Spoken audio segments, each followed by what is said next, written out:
What's up, guys? Welcome to Daily Dose of Reddit. This is your host, Zach, and today's subreddit is r/IDontWorkHereLady. This story's called, I'm the comedian, but you're the joke.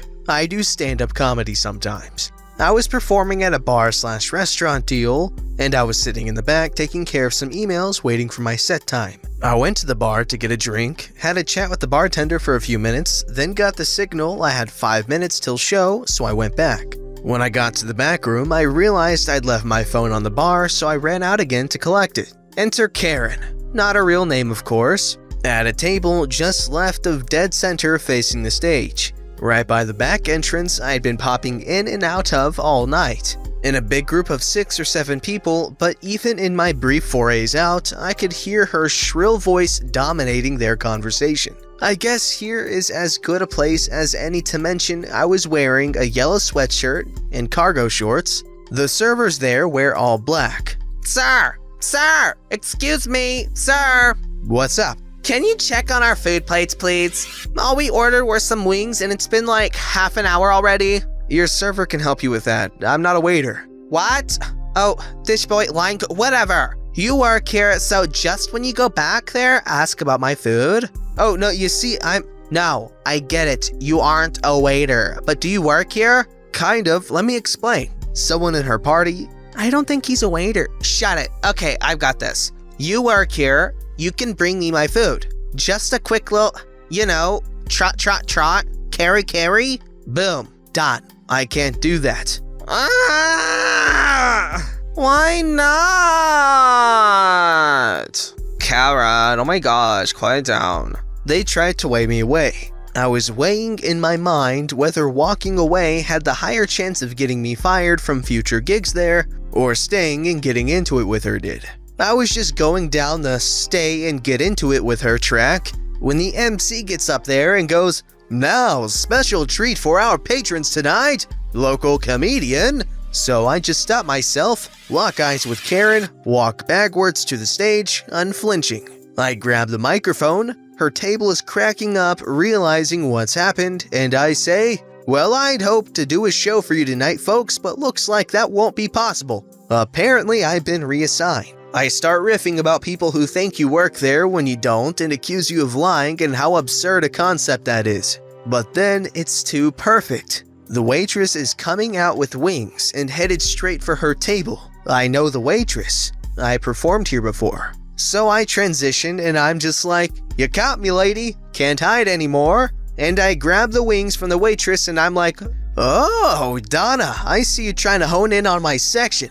Can't you see this is my table?" And all throughout the rest of the bit, I would go over and fill their water glasses, bust their plates. Whenever I hit a dry spot, I was like, "Alright, hold on, gotta check in with my customers. Can I interest you in any dessert? How we doing over here? Speaking to the mic, please." Karen hated it. But the others at her table were dying laughing and would even sometimes flag me down for water or appetizers. The set ends and Karen goes to file a complaint. Her friends or coworkers, whoever, try to stop her from doing so, and some leave the venue because of her. A couple stay back to try and defend me, and I told them not to worry because the manager and I were cool. But they got to see for themselves. The manager is an old-school Armenian guy and has no tolerance for this BS. This particular venue was a biker bar before the area got gentrified. So he's used to dealing with way rowdier customers than Karen. She's going off about mistreatment at the hands of his employee and how I'm probably not licensed to be a food server, and that she wanted something done. The manager plays dumb just to see her get worked up and goes, "Ooh, this guy?" Even though the entire floor saw me give her a hard time, shouting, "Yes!" He doesn't work for me. What the frick are you talking about? It's 11:30 p.m. He worked for me from 10 p.m. until 11 p.m. That's what I paid him for as a freelancer.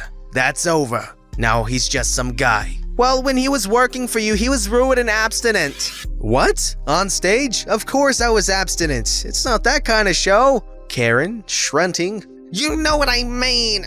See, he's making fun of how I talk. He's a comedian, that's what he's paid for. I was a customer treated poorly in your establishment. He was acting as a server here when he served me, and I want a refund on my meal, or at the very least, turning dramatically toward me, Gollum voice, An apology? Alright, I might have been a little rude towards the end there, but in my defense, she didn't tip. Is that true? Did you not tip? Why would I have tipped a comedian? I thought you said he was acting as a server. Karen was a little tipsy at this point, so somehow drunk logic convinced her smashing a glass would get her point across. All it did was get the manager to have her bounced. Her remaining friends apologized to the manager and said they barely knew her and they hoped this wouldn't mean they couldn't come in there anymore without her. And he was super nice about it. I told them I hoped I hadn't put a damper on their night, and they said they can't wait to tell everyone else about Karen's outburst. So I don't have a career as a waiter in my future. Kudos to all of you service workers who put up with these insufferable people day in and out. See, that's what I'm saying. I could not stand a job like that. Man, some people are just absolutely horrible and will go out of their way to make you upset or miserable or both. But yeah, we gotta respect how this dude handled the situation. He straight up incorporated her rudeness into his act. This story's called A Cursed Lime Shirt. I had an issue about a year or so ago regarding my lime green button-up and a certain retail store whose logo is a bullseye target. Finding my green shirt reminded me of this issue, of precisely how much my spouse hated that shirt and exactly how much I liked it. So I decided to wear it again yesterday.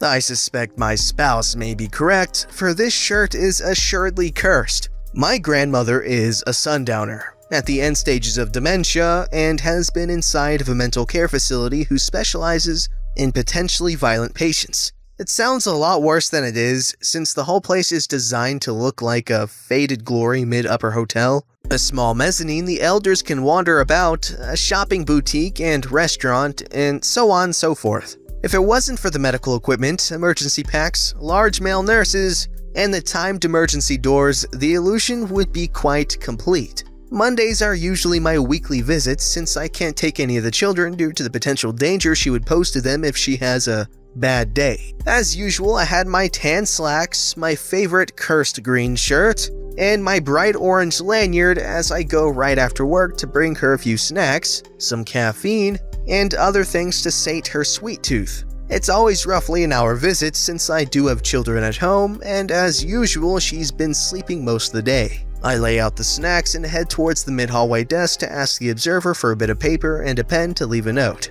Everything is perfectly normal up to this point, although there are a few other denizens being pushed about in wheelchairs to get them a change in scenery or some fresh air. As I come up on the observation desk, an older and rather wizened woman is rattling off some demands to a hairy-looking nurse who is simply nodding up and down while multitasking. The older woman isn't being rude, just very abrupt. Consider it like a captain of a ship setting up the work for the day or a manager quickly handing out tasks. I sidle up to ask for that pen and paper.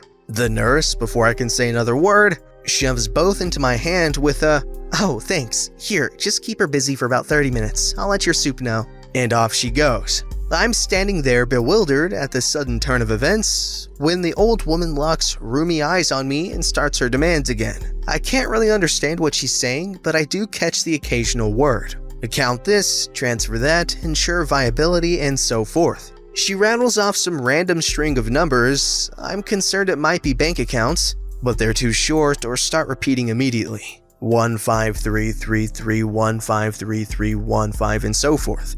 Dutifully, I put on my serious business face and begin scribbling on the paper. Literally scribbling, not allegorically. I know how to fake listen, occasionally interjecting the same word she just said back to her. Accounts ma'am? 153315, you say? She'll nod happily and keep rattling off, punctuating the air with her shaking finger or tapping on the desk surface with her fingernail. I've been passed by a few nurses at this time, but my commentary of, "Excuse me, are you?" are quickly waved off. I'm more bemused than annoyed, since I laid out about an hour visit, so I'm not really in a rush. In time, the older woman seems sated and wheels herself back off to her room, and with almost perfect synchronization, the prior nurse comes hustling back. "Sorry about that. Front desk, right? I'll ring ahead and let them know why you're behind." "No, ma'am. Just here visiting G-Ma. Have you got a different piece of paper and pen I can borrow?" "It's the shirt. I know it's the shirt." Wow, what a good dude. He didn't really have to do that, but he did. I can imagine working with dementia patients takes a rather specific set of skills. And the fact that this dude knew somewhat what he was doing, that's actually pretty impressive and admirable that he actually stuck with it, you know? But that is very alarming that they managed to leave a patient with some random dude without verifying that he was an actual nurse. And he didn't even claim to be a nurse. What is with these hospital stories? Those are terrifying. This story's called "Woman Accuses Me of Being a Bad Worker to Try and Get Free Food." About a quarter of a mile away from my high school, there is a McDonald's that many students apply to work at. A few of my friends work there currently, but I do not. Many of them are seniors and don't have a full school day and work there in the morning. After the end of their shift, most of them change in the bathroom and head to home or to school. Many students have spirit wear or clothes with the school's name on it, and many people wear it daily. This is where I assume confusion happened. Here's the cast. Me, little kid, nice manager, entitled mother. I walk into McDonald's and I see my friend at the counter taking an order. I just wave to him and he waves back. I continue walking to the ordering screens and I see a little kid struggling to reach a menu item on the screen. "Hey bud, you need some help?" Little kid nods and points to the fries. I help him with the rest of his order. Apparently, his mom was a doctor of some sort and she was on call, talking to a patient. Little kid walks up to the counter and pays for his order using money I suppose his mom gave to him. He was like a little man. I walk back to an empty screen. I'm not even 5 seconds into putting in my order when someone taps on my shoulder. I turn around. Can I help you, ma'am? I've been waiting for my order forever and me and my dear son are very hungry customers. And why are you telling me this? You work here, so you should be helping me. Miss, I think you're confused. Don't you lie to me. I saw you help that kid. I saw you wave to the cashier too. I helped that kid out of the kindness of my heart. That cashier is just your friend? Sure. And you just happen to wear the same clothes? Yes. She was yelling at me the whole time. Others had been watching too. I also realized she was talking about my school sweatshirt. My friend wears a similar one with a design from 2 years ago.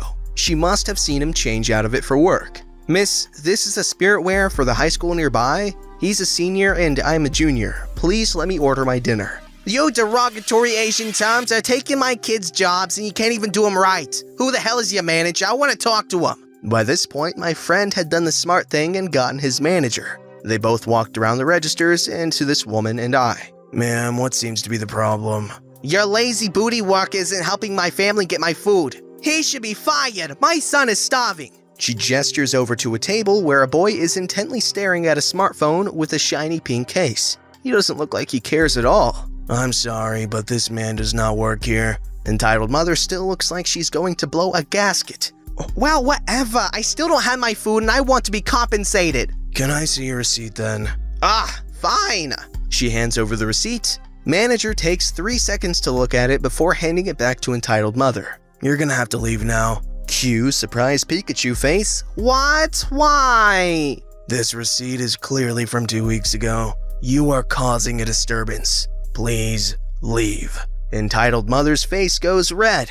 She yells multiple derogatory terms. You are all racist. I'm leaving a review so bad you'll never get business again. She then grabs her kid as she storms out. All three of us are standing there dumbfounded. The nice manager offers me a free meal, but I decline. I order my meal normally and enjoy my dinner. I don't know why she thought using an old receipt would work, because that sort of thing won't hold up longer than 30 seconds. They literally just have to look at the date.